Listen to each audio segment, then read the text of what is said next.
네, 여러분 안녕하세요. 방금 소개를 받은 카이스트 경영대학의 박성혁입니다. 아침부터 여러분들 이렇게 출근길이실 것 같은데 제가 출근길에 이렇게 라디오 방송하듯이 좋은 강의를 더 해드려서 즐겁게 아침을 맞이하시고 하루를 잘 시작하시도록 해야겠다라고 다짐을 하면서 제가 오늘 강의를 준비하게 된 것 같습니다. 오늘 제가 강연 드릴 주제는요, 제가 3주차로 알고 있고요.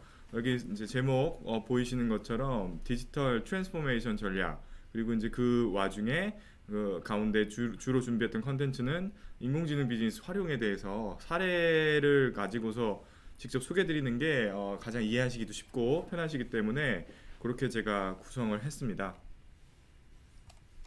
제가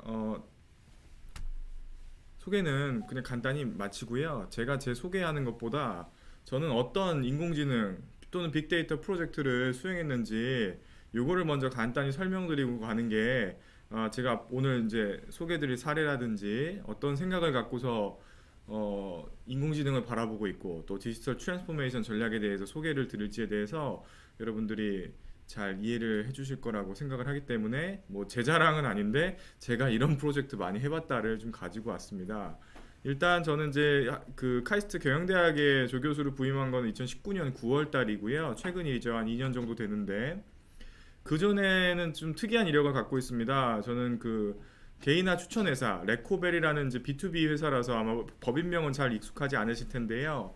개인화 추천 전문 기업 레코벨을 직접 창업해 가지고 2017년에는 이제 코스닥 상장사에 매각도 하고 여러 가지 그 프로젝트 경험을 쌓았던 이력이 있습니다. 그래서 좌측 상단에 보시면은 아마 아침에 이제 커피 많이 드시죠? 예, 저도 아침에 이제 커피 마실까 고민하고 왔는데 그 스타벅스 커피 가시면은 어, 직접 이렇게 말로 주문하는 게 아니라 핸드폰을 열어가지고 매장에 들어가기도 전에 그 사이렌 오더라는 그 스타벅스 어플리케이션을 실행하면 선주문을 할 수 있습니다. 그 선주문 어플리케이션 상에서 어떤 메뉴를 추천드릴지, 여러분들이 자주 가는 매장에서 아침에 무슨 메뉴 드시면 좋은지 그런 추천 시스템 기능이 나오는데요. 그 기능도 제가 창업했던 회사에서 개발했던 이력이 있습니다. 그래서 뭐 스타벅스 커피는 오프라인 사례여서 좀 특이한데 원래는 이제 뭐 교보문고라든지 또는 뭐 ssg.com이라든지 GF홈쇼핑이라든지 이런 국내 다양한 온라인 기반의 이제 그 전자상거래 플랫폼에서 여러분도 추천 서비스 많이 쓰실 거예요. 이 상품을 클릭하고 함께 많이 본 상품이라든지 뭐 너 당신만을 위한 뭐 개인화 추천 이런 영역들이 쇼핑하실 때 이렇게 많이 나오는 거 보셨을 거고 그거 클릭해서 구매도 많이 하셨을 것 같습니다. 그런 기능들이 바로 이제 온라인 커머스상에서 많이 구현되어 있는 추천 시스템에 대한 사례들인데요. 그런 것들도 개발을 많이 했었다. 그리고 최근에 이번에 보도자료도 하나 나왔는데 광고를 송출하는 애드 서버 여러분들 뭐 페이스북 쓰시면은 광고 많이 나오죠. 유튜브도 많이 보실 텐데 중간중간에 영상 사이사이에 광고들이 나오는 거를 아마 매일 경험하실 것 같습니다. 그래서 아프리카 TV 같은 경우도 별풍선으로 주로 비즈니스 모델 가져가시다가 유튜브처럼 광고를 조금 더 적극적으로 하겠다라고 하셔서 그런 이제 차세대 모바일 동영상 광고 플랫폼 이런 것들을 이제 개발하기를 원하셨는데요. 그런 어, 개인화 동영상 광고 제공하는 플랫폼 같은 것도 실제로 관여를 프로젝트를 해서 그런 식으로 이제 어떤 개인에게 맞춤형으로 컨텐츠를 딜리버하고 성과를 판단하고 이걸 선순환으로 가게 하는 그런 이제 인공지능 기반의 광고 서버 이런 것들을 경험했던 이력이 있습니다. 뭐 네이버 밴드도 아마 국민 앱이니까 많이 쓰실 텐데 거기 나오는 뉴스피드 개인화 광고도 제가 창업했던 회사에서 수행을 했던 적들이 있습니다. 그래서 그런 것들이 제가 인공지능과 빅데이터를 실제로 개인화 추천이라는 범주 안에서 많이 구현을 해봤던 그런 사례들이고요. 제가 학교 오기 직전에는 우측 중단에 있는 건데 W 컨셉이라고 아마 무신사라는 사이트 많이 아실 거고요. 여성분들은 W 컨셉이라는 편집샵도 많이 쓰시는데 그 패션 쇼핑몰에서 뭐 AI 사이즈 추천도 이라는 프로젝트도 해보고 제가 더블 컨셉 CTO로 한 짧게 6개월 정도 있으면서 그런 프로젝트를 많이 해봤기 때문에 약간 좀 실무 중심적인 강사가 오늘 왔구나 라고 생각해 주시면은 좋을 것 같습니다. 그래서 이런 백그라운드를 가지고 있다. 그래서 좀 구체적이고 특히 우리 기업 하시는 분들이 실제로 실무를 진행할 때 뭐부터 해야 되냐, 무슨 생각 갖고 해야 되냐, 어디까지 해서 뭐까지 만들어야 정말 끝나고 제일 중요한 건 뭐죠? 프로젝트 성과가 나와야 되죠. 회사가 예산을 투입해서 인공지능이 됐든 디지털 트랜스포메이션이 됐든 프로젝트 진행하면 성공을 해야 되기 때문에 거기까지 도달하게 하는 노하우들을 좀 제가 많이 가지고 있는 편입니다. 그래서 아침에 좀 편하게 그런 것들을 좀 들으시면 될 것 같습니다. 제가 두 가지 챕터를 가지고 왔고요. 첫 번째는 인공지능에 관한 얘기를 먼저 해드릴 거고, 두 번째는 이제 디지털 트랜스포메이션을 가지고 왔고요. 제가 원래 그 컨텐츠 구성할 때는 세 번째 사례를 따로 뺐는데, 이 인공지능 관련된 사례를 제가 뒤쪽에 따로 정리했고, 마찬가지로 디지털 트랜스포메이션 관련된 사례를 그 뒤쪽에 정리를 했습니다. 그래서 소챕터 두 개에 대해서 지금 또 설명을 드리겠습니다. 사실 인공지능 관련돼서 여러분들이 1주차 때 이경정 교수님 강의를 들으신 걸로 제가 알고 있기 때문에 뭐 한국에서 아마 인공지능 관련된 강의 제일 잘하고 정확하게 해주시는 강의를 들으셨기 때문에 기본적인 거를 거기서 다 다운로드 받으셨다라고 생각을 하고요. 저는 제 관점에서 하이라이트 하고 싶은 것만 중점적으로 좀 설명을 드리겠습니다. 그 인공지능에 대한 설명 드리고 싶을 때 일단 이거 왜 해야 되냐, 안 하면 안 되냐, 나는 안 할 거야. 나는 그냥 회사에서 우리는 이거 안 해도 돼. 이제는 그렇게 생각하시는 분들이 별로 없고요. 점점 없어지는 것 같습니다. 근데 그럼 왜 그런지 어떤 원리와 메커니즘 때문인지를 제가 이 소프트웨어 관점에서, 왜냐면 인공지능 결국에 소프트웨어이기 때문에 소프트웨어 관점에서 한번 저기 정리를 해드리고 가려고 첫 장을 이걸 준비했습니다. 자, 이게 뭐 보시면 바로 눈치채신 분도 있으시겠지만 좀 친절하게 설명드릴게요. Y축은 성능을 얘기합니다. 성능이 잘 나오냐 안 나오냐. X축은 결국에 얘가 소프트웨어, 데이터 기반의 소프트웨어라고 제가 표현을 했을 때 그럼 데이터가 필요하겠죠. 예, 그래서 가로축은 그 인공지능이라든지 기존의 그 머신러닝이라고 대변되는 전통적인 기계학습 모델 요런 것들을 만들 때 데이터가 필요한데요. 데이터가 많으면 많을수록 지금 보시는 것처럼 딥러닝 기반의 인공지능과 그 다음에 전통적인 그 기계학습 기반의 데이터를 분석하고 어떤 태스크를 해내는 알고리즘들이 이 정도의 차이가 나기 때문에 예를 들면 데이터가 많고 굉장히 유의미한 어떤 인공지능 어플리케이션 만들 수 있는 회사들은요 반드시 딥러닝 알고리즘까지 써서 기존에 하지 못했던 이만큼의 탁월함을 가져가려고 하는 거고요. 이런 요소들이 뭐 자동화 관점에서도 설명드릴 수 있고, 그 다음에 그냥 뭐 이걸 통해서 코스트 세이빙도 될 수 있고요. 이런 초격차를 만들 수 있는 기회가 있기 때문에 전혀 새로운 디지털 이코노미를 창출하는 그런 비즈니스 모델이 가능합니다. 이 세 가지 관점에 대해서는 제가 뒤쪽에 디지털 트랜스포메이션 전략을 설명드릴 때 한 번 더 강조를 할 거고요. 여기서 캐치하셔야 되는 건 뭐냐면, 자, 이러한 차이가, 압도적인 차이가 왜 나느냐, 그리고 왜 안 나느냐도 아셔야 되는데요. 일단 우리가 보유하고 있는 데이터가 적거나 이런 거에 대해 사상적으로 이해도가 낮으면요. 예를 들면 이런 상황이라면 회사가 요쪽에 그러니까 요 한 앞에서 한 5분의 1 지점까지는 우리 회사가 준비가 안 돼 있으면 인공지능을 개발하든 원래 전통적으로 그 분야에서 쓰고 있던 기계학습 알고리즘으로 사용을 하든 간에 별로 차이가 없습니다. 차이 없는 거 보이시죠? 그래서 이것도 되게 중요한 인사이트거든요. 그래서 되게 굉장히 많은 기업들이 이런 얘기를 하세요. 아, 우리 어떤 업체를 잘 통해서 만나가지고 인공지능 프로젝트를 한번 해봤다. 근데 사람이 하는 것보다 별로 성과가 안 나서 되게 재미없게 끝났다. 그렇게 말씀하시는 데가 많으신데 이런 케이스라고 생각하시면 될 것 같습니다. 근데 이런 케이스 분명히 있을 수 있고요. 회사에서 뭐 데이터를 자산화시키거나 또는 데이터가 없어도 데이터 없이 확장을 시키는 그런 이제 고도화된 알고리즘들이 많이 있는데 그런 기술들을 추구하고 만들려고 투자를 하셔서 이 오른쪽 그 영역으로 갔을 때 이 정도 성과가 나는 것들을 시도할 수 있다라고 제가 그냥 탑라인에서 설명을 드리도록 하겠습니다. 하나 예를 들게요. 그 알파고 아시죠? 그 바둑의 신을 직접 만든 건데 예를 들면 그런 걸 어떻게 학습시키냐. 여기 이론적 배경이 하나 있는데요. Universal Approximation Theorem이라는 게 있어서 그 딥러닝 알고리즘들이 대부분 그 인공신경망이라는 구조를 기반으로 하는데 뭐 제가 오늘 인공신경망의 수식을 설명드릴 것도 아니고 그게 뭐 어떻게 생겼는지도 제가 오늘 디테일하게 설명드릴 건 아닌데 여러분들 기억하셔야 되는 좀 중요한 포인트는 뭐냐면 그런 딥러닝이라는 알고리즘이 왜 각광을 받냐면 그것이 모든 가능한 함수로 처리되는 그런 그 어떤 그뭐 공식 같은 게 있겠죠. 이럴 때 저걸 할 수 있고 이럴 때 저걸 할 수 있고 뭐 이런 경우에 이세돌 구단을 이길 수 있는 바둑을 잘 둘 수 있는 그런 메커니즘이 있을 텐데 그 체제를 인공신경망이 무조건 그거를 만들어낼 수 있다. 요게 바로 이제 유니버설 어프록시메이션 시어렘에서 주장하는 바입니다.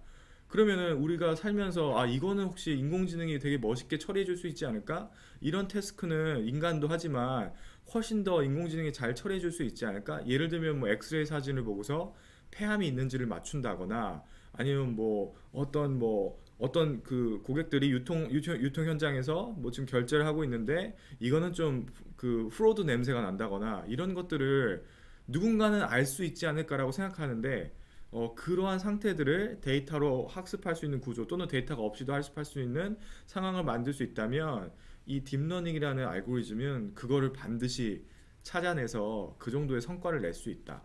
안면인식 기가 막히게 하는 것처럼 그거를 반드시 만들 수 있다는 게 이론적으로 검증이 돼 있고요. 요즘은 이론적으로만 검증된 게 아니라 그런 실사례들이 막 각 현장에서 쏟아지고 있죠. 그래서 이런 이론적인 기반으로 반드시 그걸 만들 수 있기 때문에 이런 날이 올 것이냐 안 올 것이냐를 이제 의심하는 것은 의미가 없고요. 그건 올 거기 때문에 그럼 내 관점에서는 내가 풀어야 되는 산업의 문제가 있고 내가 프로젝트를 통해서 해결해야 되는 태스크가 있는데 그 태스크를 이 인공지능을 통해서 이 정도 퍼포먼스로 만들어낼 수 있다 없다 이렇게 구체적으로 정의를 하고서 그거를 만들어내는 방향으로 데이터도 준비하시고 성과를 높이는데 이제 가야 된다. 그걸 안 하면 이만큼의 경쟁력을 요즘 시대에 가져가실 수가 없다. 그리고 제가 한 가지 긴장감과 한 가지 원리 원칙을 같이 설명드리고 싶었기 때문에 이거로 제가 준비를 했습니다. 그 다음에 그럼 또 왜 차이가 나냐에 대해서 인류가 깨달아야 되는 인사이트가 하나 있는데 뭐 인류가 이미 깨달은 건데 제가 한 번 더 강조하는 것 뿐입니다. 뭐 사실 뭐 범위 광의 개념에서는 머신러닝이라는 방법론을 쓰든지 기계학습 아니면 요즘에 각광을 받는 딥러닝을 쓰든지 간에 뭐 머신러닝을 써서 만든 건 인공지능이 아닌가 그건 아니거든요. 다 인공지능을 만들고자 했던 사람들의 어프로치인데 방법론이 진보한 거죠. 머신러닝이 해결해줬던 어떤 역사랑 그 성능이 있는 거고요. 그거보다 아까 커브에서 제가 보여드렸던 것처럼 훨씬 더 진일보한 수준의 퍼포먼스를 보였던 것이 바로 이 하단의 딥러닝인데요. 이 두 개가 왜 그럼 딥러닝은 인간을 뛰어넘는 게 나았냐? 되게 간단하게 말씀드리면요. 인간이 내려놨어요. 그러니까 인간이 자기의 역할을 프로세스에서 빠진 거죠. 여기 보시면 여기 두 번째 피처 익스트랙션이라 그래서 특징을 추출하는 영역이 있는데 예를 들면 이런 겁니다. 제가 지금 뭐 우리가 뭐 강남의 집값을 한번 예측해 보자 이런 부동산 예측 모형을 개발해 봅시다라고 할 때 여러분들 아이디어를 내겠죠. 뭐 역세권 여부가 중요한 것 같다. 뭐 학군 여부가 되게 중요하다. 뭐 방이 뭐 몇 개냐. 뭐 교통이 편리하냐. 뭐 쇼핑할 수 있는 환경은 좋냐. 이런 것들을 지금 데이터를 갖고 와서 만들어 보자라고 의견을 내시겠죠. 근데 집값을 예측할 때 그런 데이터를 갖고 쓰자라고 정의하는 순간 사람이 다 모델링부터 관여하는 겁니다. 변수 선정하는 것부터 사람이 자기 생각 안에서만 이걸 풀 수밖에 없거든요. 그리고 기존의 기계학습에서는 이 분석하시는 모델러가 데이터 마이닝 하시던 전공자들 이런 분들인데 저도 그 출신이고요. 자기가 이렇게 모형을 기계한테 가르치려고 그러고 자기가 했던 것들의 노하우를 뭐 이러면 이럴 때 대출을 해주고 이러면 이럴 때 대출을 해주지 마. 그런 이프문의 조건들을 막 만들어서 뭐 20대 사회 초년생이고 뭐가 없으면 대출해주지 마. 뭐 이런 것들이 있겠죠. 그걸 다 인간이 한 차례 정리한 다음에 기계한테 이제 그 업무를 시키는 수준이었는데 딥러닝으로 넘어와서는 그렇게 인간이 변수를 막 이렇게 막 쇼핑을 막 디테일하게 하지도 않고요. 모형을 가르치려고도 하지 않습니다. 그러니까 자기 역할을 내려놓은 거예요. 이게 약간 동양 철학과도 일맥상통하지 않습니까? 내려놓으니까 더 큰 퍼포먼스가 나옵니다. 그래서 사람의 이런 특징 추출하는 역할을 쏙 빼니까 그걸 기계한테 위임한 거죠. 그러니까 기계가 소프트웨어로서 그거를 다 찾아주기 때문에 더 높은 성능을 보이는 전장에서 보여드린 것처럼 저렇게 작동하는 소프트웨어가 나왔다. 그래서 이게 되게 중요한 포인트고요. 제가 한 단계만 더 디테일하게 들어갈게요. 이거는 제가 구분한 표현, 제가 굳이 붙인 용어인데요. 1세대 기술, 2세대 기술, 3세대 기술. 자, 지금 제가 전장에서 설명드린 게 1세대, 2세대는 이 두 개로 설명이 됩니다. 이 세로축의 관점을 보셔야 되는데요. 학습하는데 사용되는 데이터를 누가 제공했냐, 그리고 모델링은 누가 했냐, 이렇게 제가 프레임워크를 간단하게 만들어 봤습니다. 이거 이해하시는 게 정말 중요하고요. 이거를 이해를 하셔야 여러분들이 회사에서 프로젝트를 하려고 추구하실 때, 준비하실 때 나는 어떤 데이터를 누가 어떻게 수집을 해서 기계가 무슨 알고리즘 학습할지에 대해서 명확하게 좀 정의를 할 수 있습니다. 제가 1세대부터 좀 설명해 볼게요. 기존의 전통적인 머신러닝에서 쓰이는 데이터는 다 사람이 수집한 데이터입니다. 아까 뭐 부동산 집값 예측이라든지 중고차 가격 예측이라든지 수요 예측이라든지 다 사람이 비즈니스를 하면서 수집한 고객 행동 이력, 사업 오퍼레이션 했던 그런 이력 데이터를 수집해 가지고 인풋 데이터로 씁니다. 모델링은 누가 하냐? 머신이 하는데요. 사람이 같이 하는 거죠. 사람이 운전대를 갖고서 기계한테 이렇게 좀 학습해, 저렇게 좀 학습해라고 나쁘게 말하면 잔소리를 좀 많이 하고요. 모델링에 관여를 많이 합니다. 의사결정을 많이 합니다. 예를 들어 드릴게요. CRM 전문가가 직접 개발한 뭐 고객 이탈 방지 모형, 또는 금융 전문가가 직접 개발한 신용평가 모형, 이런 게 전통적으로 개발이 돼서 머신러닝 베이스로 만들어져서 지금도 많이 쓰고 있죠. 우리가 전부 다 뭐 인공지능으로 덮여 있는 게 아니니까. 이게 우리가 살아가고 있는 지금 데이터 기반의 어떤 뭐 소프트웨어가 도입되고 솔루션을 통해서 비즈니스를 많이 하고 있는 현장에서는 이게 지금 메이저리티를 차지합니다. 지금 각광받고 있는 딥러닝 기반의 소위 인공지능 솔루션은 데이터를 휴먼이 제공하는 단계가 먼저 기본 단계고요. 배우는 건 누구죠? 휴먼 위드 머신이라고 제가 표현 안 하고 머신 온이라고 했습니다. 사람이 빠진 거예요. 전장을 이해하셨으면은 이걸 캐치하기 쉬우십니다. 안면 인식하는 AI다. 우리가 안면 인식, 이 사람은 이렇게 생겼고 저 사람은 이렇게 생겼고 뭐 눈썹이 이렇게 생겼고 코가 이렇게 생겼으니까 이 사람은 누구야, 이렇게 가르치지 않죠. 사진을 주고요, 이름을 그냥 태그를 달아서 학습시키면은 기계가 알아서 그 사람들의 특징을 파악해서 정확하게 안면 인식을 합니다. 그리고 또 제조 현장에서 불량 제품 인식하시는 AI들도 많은데 그런 것도 다 이런 식으로 학습이 되고요. 알파고랑 알파고 제로랑 제가 차이를 설명드리면서 요거를 한 번 더 디테일하게 비교 드릴 텐데, 자, 알파고 아시죠? 이세돌 구단이랑 4대1로 사전 4번 이기고 한 번 패했던 그 알파고 기억하실 텐데요. 알파고는 어떤 데이터가 쓰였죠? 우리 인간들이 여태까지 역사적으로 두었던 대국 이력, 사람이 사람이랑 직접 바둑을 뒀던 그 기보를 돈 주고 샀어요. 정말 한국 기보도 구글에서 와서 구글의 그 딥마인드에서 와서 돈 주고 사갔다고 제가 들었는데, 그 이력을 수집을 해서 사람이 남긴 발자취로부터 수많은 대국 이력을 학습했기 때문에 이세돌 구단에 이길 수 있었던 정도의 인텔리전스를 만들고 머신이 그걸 해낸 거죠. 근데 알파고 제로가 있습니다. 알파고 제로가 뭔지 혹시 아십니까? 예, 제가 이렇게 좀 자유롭게 Q&A 할 수 있는 세션은 아니기 때문에 제가 바로 설명드릴게요. 왜 알파고 제로라고 하냐면요, 사람이 만든 데이터가 쓰이지 않았습니다. 알파고 제로를 만들 때. 그래서 바둑을 제법 둘 줄 아는 기본 기계를 만든 다음에 얘네가 뭐 밤을 새면서, 밤새지도 않겠죠. 몇 시간이면 학습 금방 할 텐데 기계가 기계끼리 계속 바둑을 둡니다. 룰은 알려져 있으니까. 두다 보면요, 엄청나게 많은 대국을 둘 수 있는 거고요. 거기서 학습을 하는 겁니다. 그러면 중요한 포인트가 뭐죠? 이게 되게 역사적으로 중요한 포인트인데요. 이제는 데이터도 누가 프로바이드 하는 거죠? 기계가 하는 겁니다. 알파고는 사람이 제공했던 대국 이력으로 학습을 했으면 이제는 뭐다? 사람이 데이터를 학습시킬 기회조차 안 오는 거죠. 3세대 제가 인간 독립 AI 어프로치라고 말하는데요. 예를 들면 어떤 기업들이 우린 데이터가 없어서 못 하겠는데, 그것도 맞는 얘기예요. 데이터가 없으면 일단 하기 되게 어렵고요. 근데 이런 식의 어프로치도 있다. 뭐 강학습 기반의 알고리즘도 있고 여러 가지가 있기 때문에 요즘의 추세고 최신 트렌드는 데이터 없이도 인공지능 만드는 날이 점점점 케이스가 많이 늘고 있습니다. 그렇게 됐을 때 이렇게 해서 만든 머신이 성과가 제일 좋다는 거는, 굳이 강조하면 사람이 2번 내려놓은 거죠. 내가 빠질게. 뭐뭐 빠진 거죠? 모델링 할 때 내가 잔소리 안 할게. 그냥 기계한테 다 위임할게. 또 한 번 인간이 뭘 내려놨죠? 아, 데이터도 야, 인간한테 배우지 말고 너가 데이터 만들면서 배워라. 제가 우스갯소 이거 꼭 이해하시면 좋을 것 같아서 우스갯소리로 뭘 강조하냐면 제 학생들한테도 많이 하는 얘기인데요. 만약에 외계인을 만났다. 뭐 외계인을 만났는데 외계인이 남긴 데이터가 있어요. 뭐 외계인이 우리보다 뭐 지능 수준이 높다고 보통 가정하잖아요. 그러면 그런 데이터 provided by 뭐 에일리언이다. 그걸 만약에 누가 구하잖아요. 그러면 에일리언 수준의 인텔리전스를 만들 수가 있는 겁니다. 기계는 그거를 차별 없이 학습할 수 있거든요. 그래서 뭐 그런 것도 이론적으로 가능하고 심지어 기계끼리 학습하는 것도 가능하다. 그게 바로 제가 아까 첫 장에서 말씀드렸던 이 정도 수준까지 가려면 사람이 만드는 데이터 뛰어넘는 거죠. 여기가 알파고 단계에서 이만큼 온 거고요. 알파고 제로까지 가면 이만큼 온 거고요.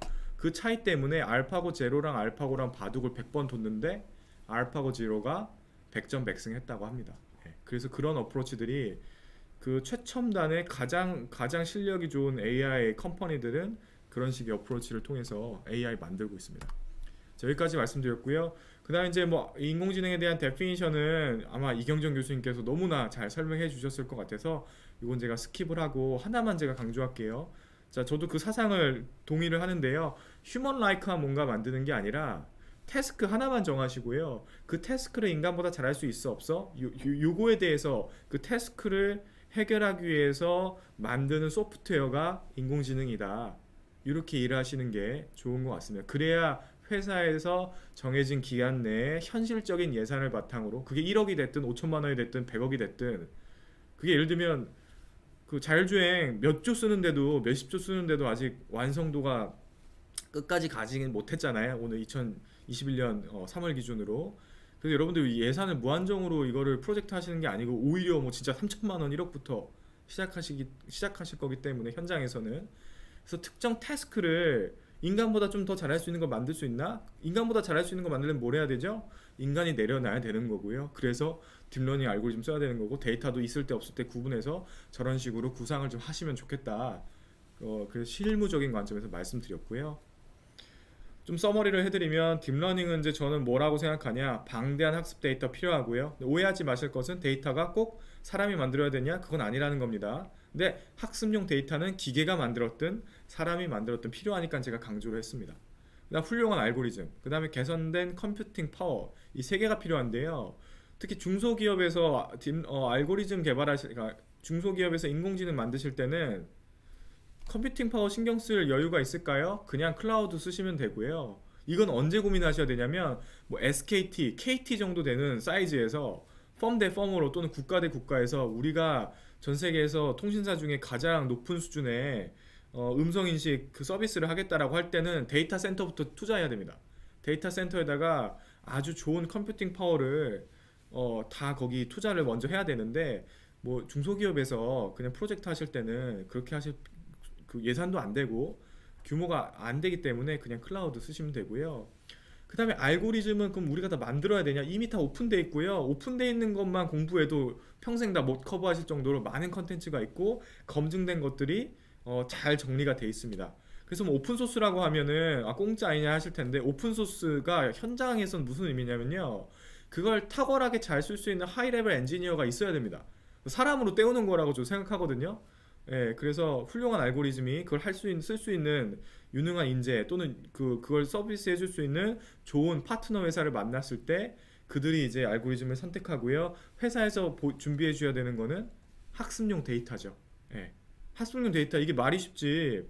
공장에서 불량 제품을 불량인지 아닌지를 학습하려면 뭐가 준비되어 있어야 되죠? 불량인지 아닌지가 정의되어 있는 학습 데이터가 있어야 됩니다. 근데 현장으로 가볼게요. 그 공장에서 공장장님이 바빠 죽겠는데 불량품 그거 따로 모아놨을까요? 그 훌륭하신 분이고요.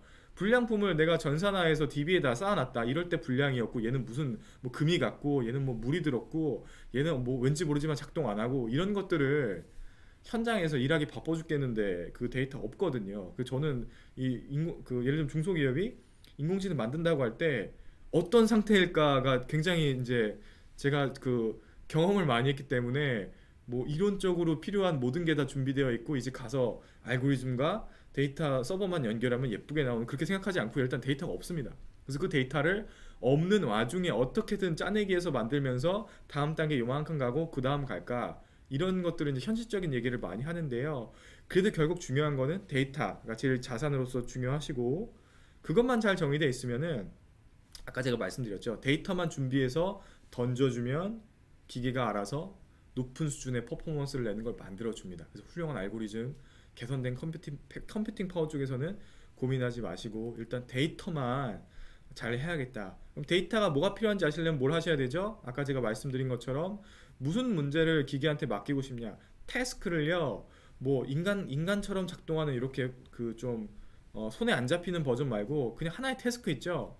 이 엑스레이를 보고 암 진단을 잘하고 싶다. 또는 제조 현장에서 금이 간 불량 상품들을 미세하게 금이 간 것들을 찾고 싶다. 그런 거 있잖아요. 정확한 하나의 싱글 태스크를 정의를 잘 해주시고 거기에 맞는 데이터가 뭐가 필요할지를 고민하시는 것들을 제가 추천드립니다. 자, 제가 계속 예시를 했던 사례들로 이제 넘어갈게요. 아무래도 사례를 좀 말씀드려야 여러분들이 손에 잡히시기 때문에. 예. 자, 혹시 루닛이라는 회사 들어보신 분 있으세요? 뭐 이런 거 뭐 그냥 네, 저 들어봤어요. 이렇게 좀 채팅창 써주시면 도움이 될 것 같은데 또 아침에 시간도 없고 바쁘실 것 같아서 제가 계속 진행을 하도록 하겠습니다. 이 회사는요, 지금 보시는 것처럼 엑스레이를 찍었을 때 암이 있는지 없는지 또는 폐 질환 같은 게 있는지 뭐 기흉이라든지 이런 거 있죠. 뭐 그런 요즘에 코로나 때문에 데미지를 입었는지까지도 이걸 측정할 수 있습니다. 이거 자동화된 태스크죠. 뭐랑 원리가 똑같냐면 여러분들 사진 찍어서 페이스북에 올렸을 때 혹시 이거 당신 사진 아닌가요? 또는 당신 얼굴처럼 생긴 게 태그됐습니다. 이런 식으로 나오잖아요. 사진이 본인께 맞으면 그 자기 정보랑 매핑해 달라고 이런 게 나오죠. 자동으로.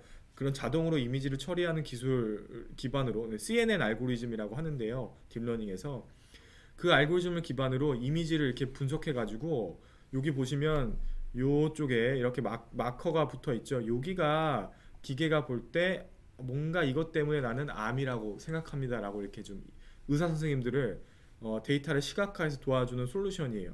이 회사는 지금 전 세계 마켓시어 한 절반 정도까지 차지하는 의료기기 전문 업체들 뭐 예를 들면 뭐 저기 G라든지 뭐 이런 전 세계 그 의료 시장에서 메이저 플레이어들이 있겠죠.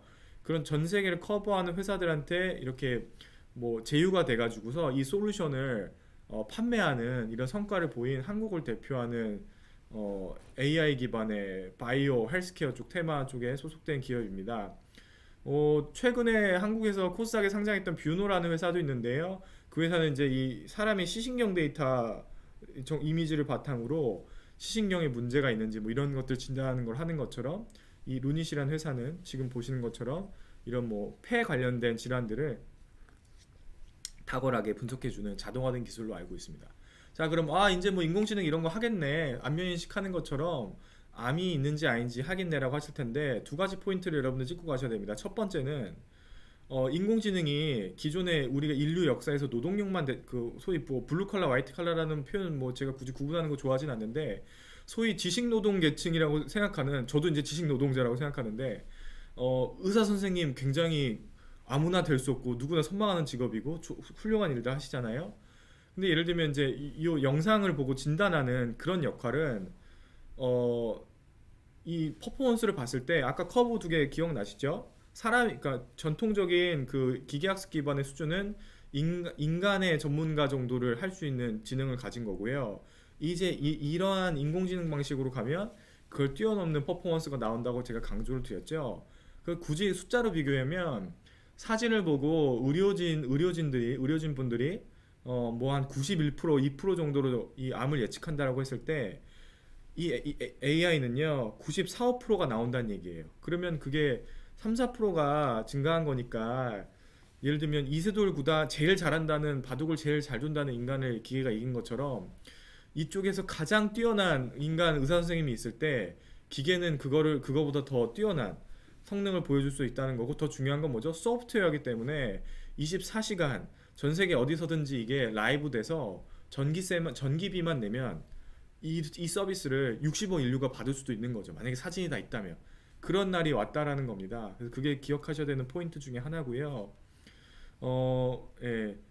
제가 두 가지 다 말씀드렸네요. 그 사람을 대체했다는 것과 그 다음에 이게 소프트웨어적인 특징이 있기 때문에 또 이것도 말씀드릴 수 있을 것 같아요. 만약에 이런 걸 만들려고 수많은 기업들이 컴페티션을 할 텐데 오직 1위만 살아남을 겁니다. 왜냐하면 여러분 이거 테스트할 이걸 이런 거 적용한다고 할 때 제일 잘하는 회사 하나가 전 세계에 서비스할 수 있거든요. 진짜 전 세계에 다 서비스할 수 있어? 여러분 줌 많이 쓰시죠 요즘에? 저도 줌으로 강의 많이 하는데 소프트웨어는요 한 회사가 잘 만들면 전 세계가 이렇게 다 같이 쓰는 겁니다. 이미 지구의 인프라를 뭐 AWS라든지 마이크로소프트 애저라든지 뭐 그런 그 클라우드 기반의 인프라가 준비가 돼 있기 때문에 그런 소프트웨어적인 특징이 있어서 한국에서 1위 하는 회사 나오면요 전 세계에 바로 서비스할 수 있고요. 지금 보시는 이런 회사들이 그런 역할을 합니다. 자, 뷰노드 오늘 자료는 준비 안 했지만 예를 들어 드릴게요. 여러분 제가 지금 남자랑 여성, 남성 여성의 사진을 보여드리고 누가 남자고 누가 여자인지 맞춰주세요 하면 다 맞추시겠죠. 너무 쉽게 다 맞추실 거예요. 그건 보면 아니까. 그죠? 근데 제가 사람의 시신경 사진을 하나 갖고 와서 자 이거 여성인가요 남성인가요 맞춰보세요 하면 여러분 맞출 수 있을까요? 절대 모르겠죠. 이걸 어떻게 맞추라고 생각하실 거 아니에요. 기계는 맞춥니다. 예, 기계는요, 남자 시신경은 이렇게 생겼고 여자 시신경은 이렇게 생겼잖아 라고 학습해서 알아요. 사람은 그거 설명해 줄 수가 없겠죠. 정말 막 복잡한 사진인데. 예, 그래서 그런 것들이 왜 기계가 더 탁월하게 데이터에서 해석을 더 잘하고 사람은 그거 가르쳐 줄 수 없거든요. 자기도 못하는데 어떻게 기계한테 시신경을 보고 성별 구분하는 걸 가르쳐 주겠습니까? 그래서 그런 요소들을 제가 이렇게 좀 케이스를 통해서 강조드리는 이유가 그걸 잘 캐치하셔가지고 아 이게 바로 인공지능의 특징이구나 이런 걸 만들 수 있고 활용할 수 있겠구나를 생각해 보시면 좋을 것 같아서 말씀을 드렸습니다. 그래서 이런 식의 기술들이 하나씩 소개가 되고 세상에 태어나고 있잖아요. 그럴 때 얘가 주는 임팩트를 한번 생각해 보셔야 되거든요. 건강검진 저도 많이 매년 봤죠. 매년 봤는데 건강검진 가거나 가끔 뭐 어디 급하게 아파서 응급실에 가면 일단 엑스레이 찍잖아요. 그럼 엑스레이 찍자마자 이런 서비스를 굉장히 금방 실시간으로 받게 되는 거예요. 엑스레이 찍자마자 기계가 바로 폐에 중대 질환이 없는지 아닌지 말해줄 수 있고요.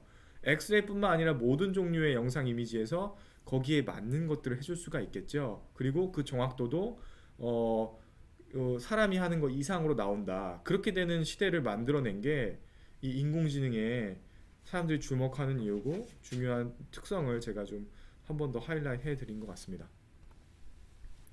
그 다음에 이걸 좀 해석하는 기사를 제가 2020년 12월에 이제 한경 비즈니스라는 그 매거진에 기고한 적이 있는데요.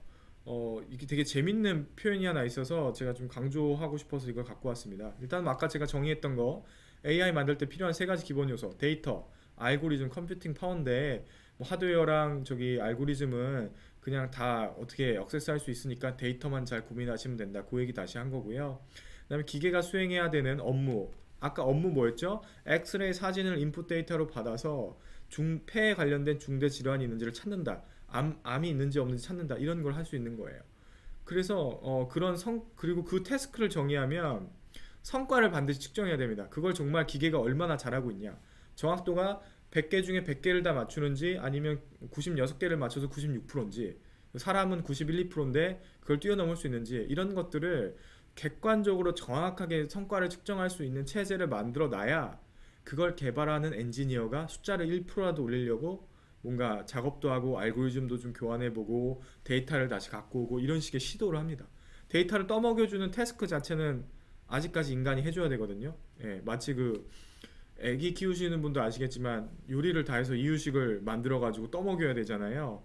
그래서 사람의 역할이 아예 없냐 그건 아니고 데이터를 좀 잘 준비해서 기계한테 떠먹이는 것까지는 파이프라이닝을 해줘야 됩니다. 그러니까 이제 인간이 기계를 위해서 데이터 떠먹이는 역할만 해주는 것만 남은 거예요. 나중엔 그것도 필요 없습니다. 알파고 제거 생각해 보시면 그런 거고요. 또 하나 그 하이라이트 하고 싶은 거는 이제 세상이 어떻게 바뀔 것 같냐. 제가 이거 인천 그 공항공사에서 강의할 때 제안 드린 건데 공항에서 여러분들 엑스레이 찍는 거 아시죠? 그 저기 공항 들어갈 때 비행기 타기 전에 이렇게 손 이렇게 올리고 검색대에서 엑스레이 찍잖아요. 그냥 짐 검사하는 컨베이어 벨트도 있지만 엑스레이 찍는데도 여러분들 경험하신 기억 있으시죠?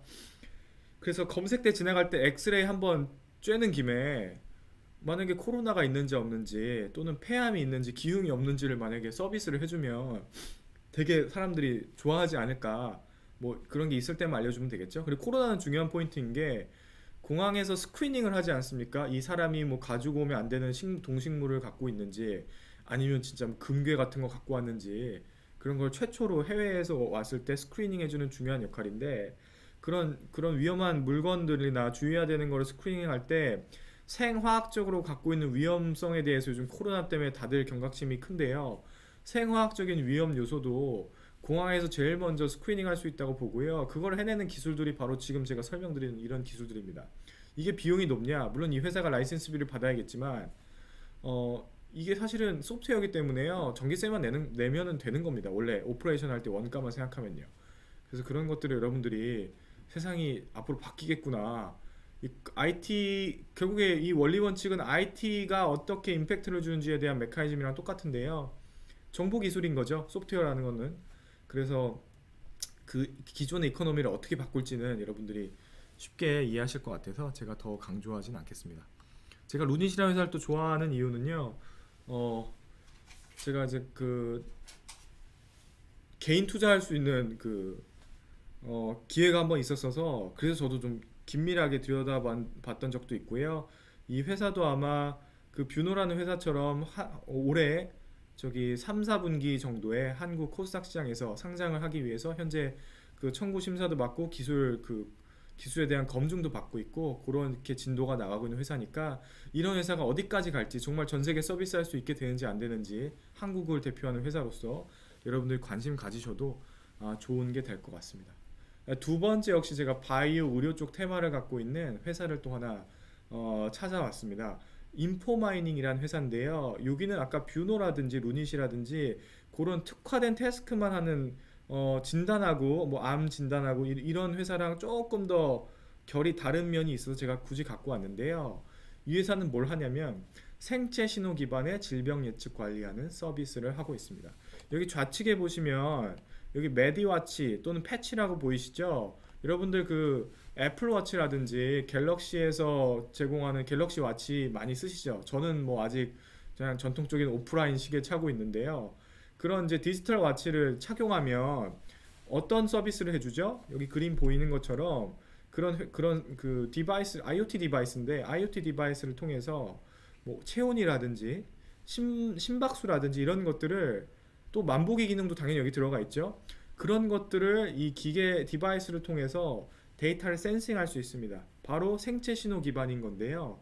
자, 내가 지금 맥박이 잘 뛰고 있는지, 체온이 어떤지, 체온 요즘 되게 중요하죠. 어딜 가나 우리가 체온을 하는데, 만약에 스마트워치 차고 체온이 항상 뭐 37도에서 35도 사이를 왔다 갔다 하고 있으면은 이 사람은 안전한 거니까 그냥 프리패스하게 해주고 이런 날이 이제 올 수도 있다고 저는 봅니다. 규제가 들어갈 수도 있고요. 그래서 그런 생체 신호 기반을 디바이스를 통해서 24시간 뭔가 리얼타임으로 수집하는 세상으로 바뀌었는데 그렇게 해서 생체 신호라는 데이터가 개인 단위로 수집이 되면 뭘 할 수가 있죠? 건강을 예측할 수가 있고요. 진짜 뭐 6시간 뒤에 심근경색으로 쓰러질지 않을지 이런 것들을 예측할 수 있는 날이 왔습니다. 원래 이런 걸 예측하려면 일단 병원에 가서 입원을 한 다음에 여러 가지 센서를 다 꽂고요. 심전도도 꽂고요. 뭐 혈중 산소 포화도 하는 바이탈리티 체크하는 것도 다 꽂고요. 링겔도 꽂고 막 그러고 있어야 그래 가능한 건데 영화 보셨으면 기억나시죠? 이렇게 막 환자가 아파서 누워 있으면은 이렇게 심장 뛰는 거 기계에서 모니터링 있고 만약에 그게 좀 공포 영화였으면 사람이 고인이 되시면은 이렇게 삐 소리 나면서 하는 그런 상황들인 거죠. 그런 상황에 대해서 굉장히 고가의 의료기가 몸에 부착이 돼 있을 때만 그게 센싱이 되는 시대였는데요. 이제 어떻게 됐죠? IoT 디바이스 뭐 비싸게는 뭐 몇십만 원 그리고 이런 것들을 하는 특화된 전용 손목 밴드를 만들면요. 제가 들은 바로는 뭐 3에서 5만 원으로 원가를 갖고서 만들 수 있다라고 들었습니다. 뭐 배터리 문제도 있겠지만. 그래서 생체 신호를 우리가 이제 더 쉽게 수집할 수 있는 날이 왔고요. 지금도 이렇게 건강 관련된 서비스 여러분 받으실 거예요. 그러면 그걸 차고 있을 때 이걸 갖고서 이 사람이 질병이 언제 나올지 뭐 심장이 불규칙하게 뛰고 있다거나 뭐 예를 들면 내일 이맘때 어디가 안 좋을 것 같다 뭐 이런 것들을 예측할 수 있는 솔루션 그 AI가 나올 수밖에 없는 겁니다. 이건 숙명적으로 운명적으로 나올 수밖에 없는 거예요. 그리고 경제 논리로도 그렇게 하는 게 코스트에 대해서 베네핏이 있기 때문에 갈 수밖에 없습니다. 예를 들어 이런 식의 서비스를 하는 건데요. 어떤 환자가 응급실에 갔습니다. 그럼 지금 뭐부터 하죠? 일단 링겔 꽂고 뭐 검사하면서 이제 자기 경과를 보는데, 이제는 그런 시대가 되는 게 아니라 환자가 응급실에 들어가면요, 또는 병원에 입원하자마자 어차피 출입문 RFID 때문에 밴드 하나 차야 되죠. 밴드를 차면요, 차는 순간부터 맥박, 체온, 혈압 이런 거, 수축기, 이완기도 다, 혈압도 실시간으로 잴 수가 있습니다. 그냥 지금 우리 혈압 재려면 건강검진센터 갔을 때 팔 한 번 넣었다가 한 30초 정도 이거 막 조였다 풀었다 하는 거죠. 그렇게 아픈 경험도 이제 필요 없고요. 밴드 하나 차고 있으면은 수축기 혈압, 이완기 혈압이 굉장히 높은 정확도로 이렇게 측정이 되고, 이렇게 측정할 수 있는 기술들이 의료기기 인증도 하나씩 받고 있기 때문에 IoT 기반의 헬스케어, 바이오 헬스케어 테마는 혁신적으로 갈 거라고 보는 거죠. 뭐 산수 포화도라든지 혈당, 뭐 혈당은 사실은 가장 난이도가 높은 기술 중에 하나인데요. 지금도 혈당 측정하려면 키트에서 이렇게 정말 손가락 찔러가지고 몸에서 피가 나오게 한 다음에 이걸 재는 거죠. 여러분들 과일 당도 측정하는 거랑 똑같거든요. 과일을 이렇게 컷한 다음에 즙을 짜가지고 즙을 내서 당도를 측정하는 게 제일 정확한 거 맞고요. 트레디셔널 어프로치고요. 비파괴 검사기 있는 거 아십니까? 뭐 귤이라든지 오렌지, 뭐 제주도에서 한라봉 같은 거 할 때 이걸 하나 당도 측정하려고 하나 컷하면 아깝잖아요. 그래서 비파괴 측정기에 그 과일을 딱 끼면요, 얘가 어떤 뭐 레이저 빔 같은 걸 쏴가지고요, 이 끈끈한 정도 있죠. 그러니까 당도라는 게 결국에 뭐 혈당도 그런데 그 끈끈한 정도 이런 거라서, 레이저를 쏴보면 뭐 반사되는 수준과 거기서 수집되는 데이터를 갖고서 얘가 얼마나 뭐 스위트한지 아닌지를 측정할 수가 있습니다. 그런 원리랑 비슷하게 혈당도 이런 최첨단 기술을 기반으로, 뭐 정확도는 좀 떨어질 수 있겠지만 R&D를 하면 또 올라가겠죠. 그렇게 진행되는 날이 왔다. 심전도도 마찬가지고 이런 식의 서비스를 하는 거고요. 하나 또 강조하고 싶은 거는, 이게 한 사람에 대해서 스크리닝이 나오고 의사 선생님이 보면서 하는 거죠. 만약에 그 집에서 진료받는 날이 언젠가 올 텐데, 원격 진료가 될 텐데, 그럼 집에서는 내가 뭐 병원에서 처럼 검사 받을 수 있는 이런 데이터가 없어서 정확한 진단 못 받는 거 아니야 라고 하실 텐데, 이제 이런 밴드 하나 차고 있으면요, 병원보다도 훨씬 더 정확하게 생체 신호 기반의 의사 선생님으로부터 상담을 받을 수 있는 날이 올 거라고 저는 생각하고 있고, 여러분들 이런 미래가 정말 올지, 코로나 때문에 전 더 빨리 올 것 같은데요, 생각해 보시면 좋을 것 같고요. 그리고 이게 병원 매니지먼트 하는 입장에서 되게 중요한 게, 오늘 예를 들면 우리 병원이 대학병원이고 병상이 한 1000개쯤 있는데 1000명의 환자들이 만약에 이런 센싱을 하고 있어서 중간에 이제 이걸 컨트롤하시는 의사 선생님들이 중앙 통제실에서 다 보는 거죠. 1000명의 환자 중에 누가 데이터 패턴이 정상적이고 누가 바이탈리티가 뭔가 문제가 있어서, 저 무슨 환자분은 8시간 뒤에 좀 안 좋을 수도 있겠다. 그러면 의료라는 리소스를 더 효율적으로 투입할 수도 있지 않겠습니까? 실시간 모니터링 하는 거죠. 뭐 이게 어떻게 보면 나쁘게 보면은 뭐 인간을 그렇게 감시하는 거 아니야 할 수 있는데, 일단 의료 현장에서는 사람을 고치고 그 사람이 이제 회복되는 게 중요하기 때문에, 실제로 지금 보시는 이런 센싱을 고가의 의료 장비를 하고 있는데, 이제는 이렇게 IoT 기반의 인공지능이 이거를 다 모니터링하고 질병 예측까지 해내는 날이 왔다. 그래서 산업마다 어떤 임팩트를 줄지는 이제 우리가 앞으로 관찰해보고, 이런 걸 통해서 여러분들 인사이트 있으신 만큼 생각해 보시면 좋을 것 같습니다. 예. 저는 뭐 한편으로는 뭐 저도 최근에 이제 할아버님이 이제 고인이 되셨는데, 요양원에 잠깐 계시다가 요양원에 계시니까 이런 정보를 좀 자식들이 월 구독 서비스로 받으면 되게 좋겠다라는 생각도 한편으로 했는데요. 왜냐면 이제 요양원에 자주 찾아가 볼 수도 있는 것도 아니고, 그런 식으로 뭐 의료 쪽이라든지 우리 뭐 요양시설이라든지, 아니면 뭐 내가 내 정보를 매일 뭐 잘 때마다 차고 아침에 내 건강 상태 괜찮은지 이런 거 볼 수 있겠죠. 제가 또 재밌는 데이터도 본 게,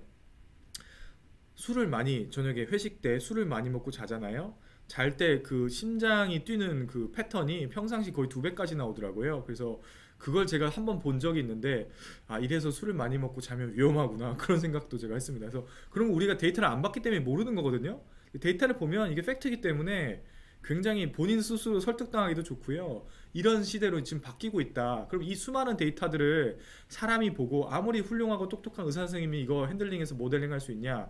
아니고요. 그렇게 할 필요도 없고요. 기계한테 던지면 딥러닝 알고리즘이 다 해석을 해서 주의해야 될 체크 포인트를 다 요약하고 정리해서 예쁜 화면으로 의사 선생님한테 제공을 해줍니다. 더 스마트한 의료 서비스가 그 상향 평준화 되겠죠. 그렇게 이해를 하시면 될 것 같습니다. 자, 제가 너무 뭐 첨단 의료랑 이런 것만 설명드리면은 그 동네는 원래 그런 거 아니야?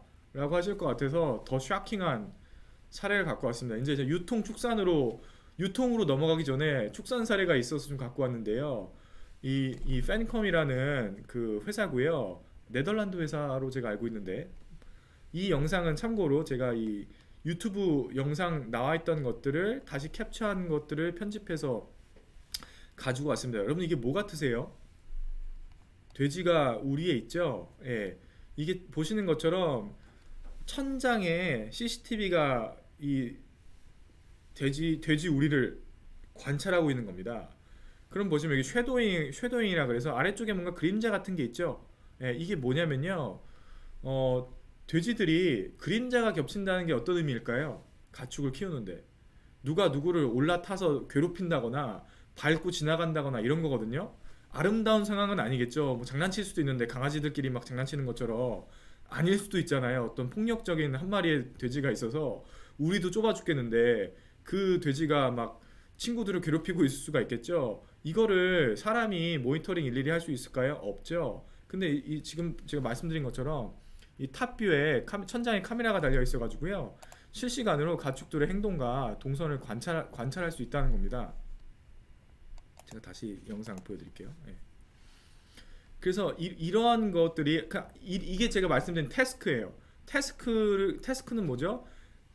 우리의 돼지들이 있는데 돼지들이 서로 싸우는 거를 언제 싸우고 안 싸우는지 알고 싶다. 누가 자꾸 싸우는지 알고 싶다. 그 태스크입니다. 태스크를 구체적으로 정의를 하면 알고리즘을 만들 수 있는 AI를 만들 수 있는 그 아주 훌륭한 출발점이거든요. 그럼 영상 기술로 어떻게 했냐?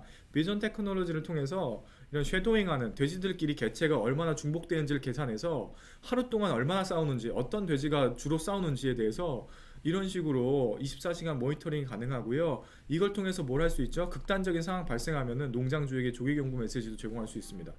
그리고 질병을 초기 단계에 치료가 가능한데 이게 중요한 포인트인 게 가축의 질병을 예측하고 면역 검사 수행해서 초기에 아플까 말까 할 때 항생제 요만큼 쓰는 게 나중에 굉장히 아플 때 항생제 많이 쓰면은 결국 그 항생제 누가 먹는 거죠? 고기로 유통되면 사람이 먹는 겁니다. 그래서 이거는 이제 네덜란드 회사 사례인데요. 국내에서는 한국축산데이터라는 회사가 있어서 가축 질병 예측, 면역 검사 같은 것들을 수행하고요. 그 회사는 조금 더 멋있는 게 이 솔루션 기술만 파는 게 아니라 아예 농장을 직접 운영하면서 Nice to Meat라는 이름의 Nice to Meat입니다. 그 MEAT예요. 그 한 번도 안 아픈 고기라고 브랜딩을 해가지고서 그럼 좀 더 비싸게 팔리겠죠. 한 번도 안 아팠던 고기니까. 그래서 그 유통 과정과 이 축산까지 합쳐가지고 AI가 이런 걸 할 수 있다는 겁니다. 이 사례에서 여러분들한테 강조드리고 싶은 포인트는 코스트 절감이에요. 이런 걸 사람이 할 수 있을까요? 할 수 있는데 우리 3교대 하면서 돼지우리를 관찰하고 싶은 사람은 없을 거 아니에요. 농장주라도 그렇게 애정을 베풀 수 없죠. 자기도 잠도 자야 되고 할 수 없으니까. 그래서 오직 이런 것들이 24시간 모니터링하고 이런 것들은 기계랑 카메라랑 이런 기계만 할 수 있는 건데 이제 기계가 엘럿도 줄 수 있고 어떤 상황인지 감지해서 더 안전한 사육 환경으로 만들어줌으로써 이 동물들의 복지도 올라가겠죠. 그리고 뭐 별의별 솔루션이 다 있는데 뭐 양계장 같은 데서도 조도 관리도 얘네가 합니다. 거기 들어있는 이제 닭들의 상태를 보면서 뭐 조도를 좀 밝게 할지 아닐지 이런 것들을 기계가 자동으로 컨트롤할 수 있는 거죠. 눈치를 보면서 이들의 행동을 예측하면서 그리고 되게 다양한 솔루션이 이미 많이 나와 있는데요. 뭐 소도 있더라고. 소가 이렇게 걸어가면요.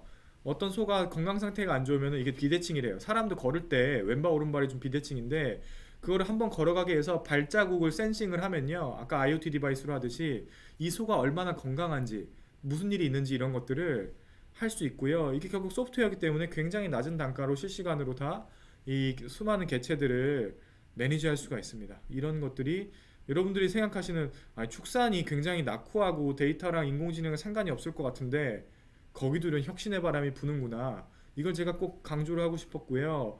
축산업도 하는데 우리 여러분들 지금 다니시는 직장에서 이걸 안 해야 된다는 그런 게 없는 거죠.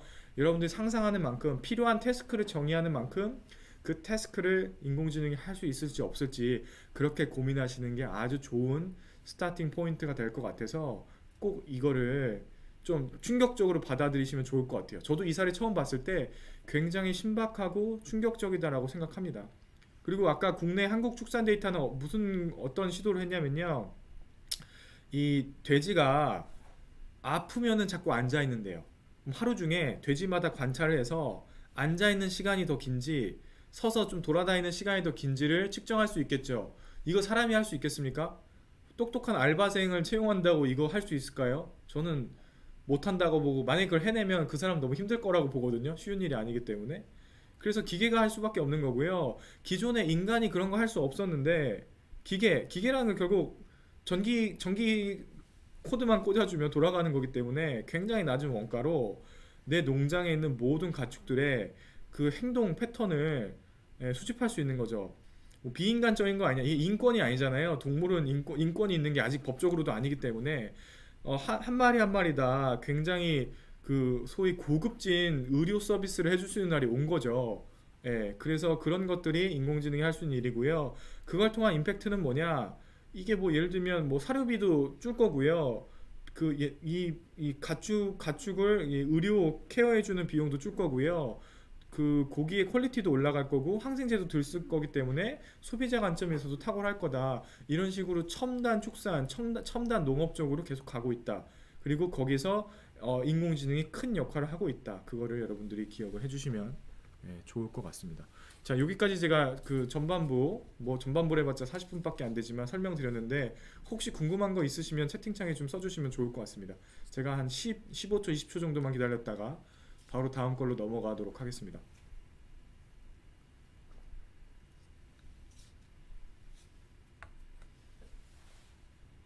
제가 좀 원래 말이 빠른 편인데요.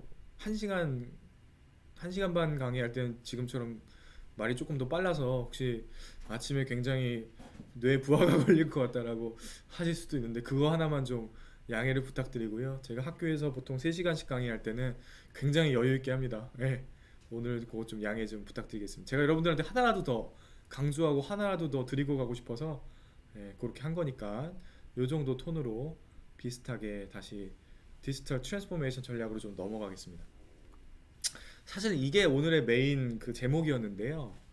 이게 그 그림으로 따지면은 디지털 트랜스포메이션 프로젝트가 더 빅픽처고요.